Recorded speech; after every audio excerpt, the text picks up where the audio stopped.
Hi, my name's Dave Loomis, and I'm the Executive Director of the Institute for Regulatory Policy Studies here at Illinois State University. The Institute was founded in 1997 with a threefold purpose: to support our master's degree program in electricity, natural gas, and telecommunications economics, to do public education and outreach, and to do applied research in public policy matters. As part of our education and outreach mission, we've created these video podcasts. And each month we're going to sit down with a key policy decision maker in Illinois that helps shape the innovative regulatory environment that we have here in Illinois. So I hope you enjoy each one. Thank you. Hey, Dave. Hey, how are you? I'm still trying to understand these electricity markets. It's pretty confusing. Well, you remember what we talked about last time about the 97 Restructuring Act and how we changed electricity markets?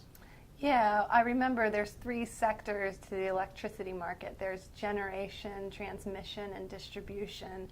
And distribution is done by a regulated monopoly like a public utility, but deregulation made the generation sector competitive, so now anyone or any company can enter. Yeah, and there were other provisions that were in the 97 Restructuring Act. Actually, there was a price freeze for residential consumers. Froze electricity rates? That seems odd. I thought competition was supposed to lower prices. Well, there was a lot of concern that as a result of this restructuring that they might actually increase consumer rates, so they froze residential rates. And I had the opportunity to talk with Doug Scott, who's chairman of the Illinois Commerce Commission and was in the Illinois legislature during the time that the 97 Restructuring Act was passed. And here's what Chairman Scott had to say. Folks didn't necessarily understand at the time kind of the three sections of what you pay for on your electric bill. You pay for somebody to generate the power, and then you pay for a company like Commonwealth Edison to bring it to you, and then you pay for also the larger transmission issues, more so than just getting from power plant to your door. And what this bill did was essentially take that first portion, the power generation portion, which is the largest portion of our electric bills, and say the people who have that generation cannot also be the company that distributes that power to you. So ComEd cannot both do, or Ameren cannot both generate the power and then bring it to you in one bundled bill. So so to split that off and try to bring competition to this power generation section was the design of the bill. Now at the time it was also coupled with a fairly dramatic rate cut of 20% that then was extended after the initial period that was in the original bill. It was actually extended to be 10 years. What that did, and it made sense from a kind of the practical, we pay more than anybody else in the Midwest and almost more than anybody else in the country. It achieved the desired outcome of lowering bills, but what it also did was it fairly well stifled competition in the residential section for that 10 years. It was difficult for anybody to come in and try to compete with a 20% rate cut that then gets frozen for 10 years. And so you really didn't see any kind of residential competition. On the commercial industrial side, that took off fairly well, almost right away. And has developed very nicely with people figuring out different ways to lower their bills and different people that they can purchase power from, and so that's worked out fairly well. So what do the experts say? Why would consumers want their rates frozen? Well, I had the pleasure of talking with Marty Cohen, and Marty Cohen was executive director of the Citizens Utility Board when the 97 Restructuring Act was passed. Since then, he's held various positions in state government, as well as briefly being the chairman of the Illinois Commerce Commission. And here's what Marty Cohen had to say about that. Well, what happened was we had relatively low rates, and nobody really cared much about rates. And then we began to rate base the nuclear plants in the late 60s. And the rates had been going down for 50 years before that. And then about 1970, they bottomed out and started going up. And we had a series of big rate hikes, which were getting a lot of attention and upset a lot of people. throughout the 70s and into the 80s. And then CUB was created partly in response to that in 84. Now remember that CUB is the Citizens Utility Board and advocates on behalf of consumers. I remember learning that there had been a large nuclear build out in Illinois. I grew up in Illinois and I lived near a nuclear power plant, and I've since learned that there's actually a lot of nuclear power in Illinois. So why would that affect rates? Well, I asked Marty Cohen about that, and he said that some of the estimates for nuclear power plant were low, and the final estimates for building a nuclear power plant were 10 to 12 times the initial estimate. I had the opportunity to talk with other experts. In fact, I talked with Phil O'Connor. Phil O'Connor was chairman of the Illinois Commerce Commission in 1983, and he had a similar view. Well, when I became chairman of the Commerce Commission in January of '83, the state was already well into an extraordinarily controversial period. Natural gas prices were rising dramatically. They had been, historically rather low. They were rising largely because regulatory measures were pushing them up. It's, of course, a long story. And then we were in the midst of the nuclear construction program, both Illinois Power and Commonwealth Edison at the time. And also Central Illinois Public Service and Central Illinois Light both had construction programs that they were either in the midst of it or just finished, and there had been controversy there. Okay, so part of the reason why they wanted the rate freeze was because customers thought that they were overpaying and that the nuclear power plants were running inefficiently. So did the 97 Restructuring Act help? Yeah, it seemed to help with the nuclear power plants. Here's what Marty Cohen had to say. Remember that the part of the deal in 97 was a rate cut that was 20% for residential customers and locked in for 9 years. But it didn't start there, right? I mean, it was something more, it was, I remember it being 15%. The rate cut that was originally agreed to was 15%. It became 20%. Why did that happen? Largely because Senate President Pate Phillip said it would. There was no magic about any of the numbers, but Pate Phillip, I think, I would give him the credit.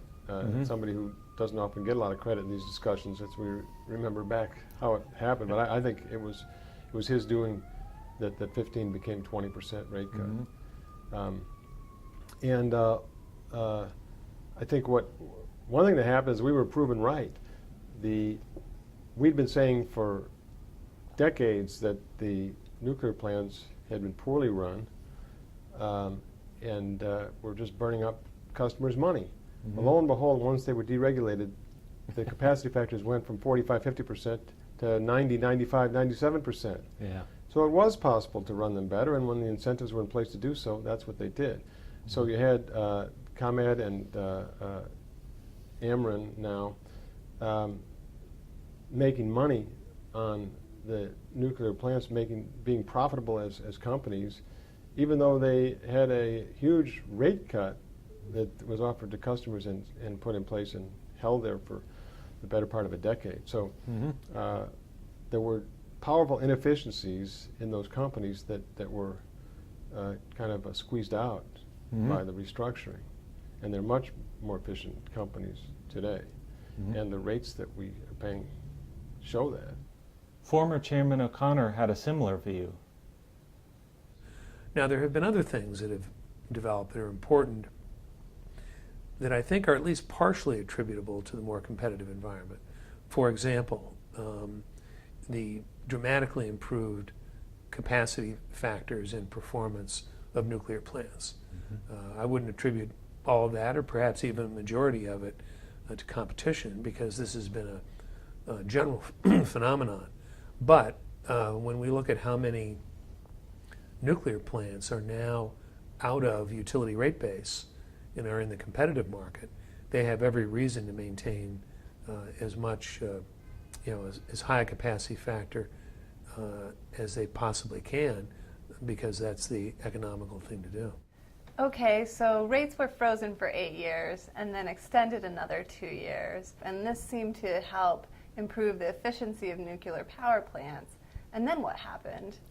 Well, as cost pressures built up during those 10 years, when the rate freeze ended, rates skyrocketed at the end of that 10-year rate freeze. That seems like it would be a sudden shock to people seeing their prices increase after all that time. It really was. Consumers were very upset, and there were big headlines in the newspaper. And here's what Marty Cohen says. Well, in '97, a lot of thought was given to the transition period, to negotiating our way through a restructuring and into a competitive market-based system. Very little thought was given to what happens at the end of this 9-year rate freeze. Yeah. We just weren't looking that far down the road. Mm-hmm. It was pretty hard to do that. We just weren't prescient. Mm-hmm. Of course, looking backwards, we can see now that, well, we should have expected a big rate spike, perhaps, Mm-hmm. after 9 years of rate freeze, but consumers weren't expecting that. Mm-hmm. They weren't ready for it, and it happened. Mm-hmm. There was a big rate increase, and an outcry over that, particularly because of the way that it had been implemented. Mm-hmm. When we went from the regulated, because remember the rates were still regulated, generation had been deregulated, Mm-hmm. and we had competitive market, but the retail rates, through these long-term contracts of the utilities, essentially with their sister companies that were the generation owners, had locked in these low rates, and when they ended, they changed the rate design as well, and so although everybody saw significant rate hikes, electric space heaters, residential customers of electric heat, particularly those in the downstate areas that was Ameren's territory, they saw huge increases. Mm-hmm. Because they had subsidized rates prior to that, or they had below average rates Mm-hmm. that were guaranteed to them, and now they were paying market rates. And there were people who had their winter heat bills triple Mm-hmm. Overnight. And so there was an outcry, and there was clearly a problem in the way that had been implemented.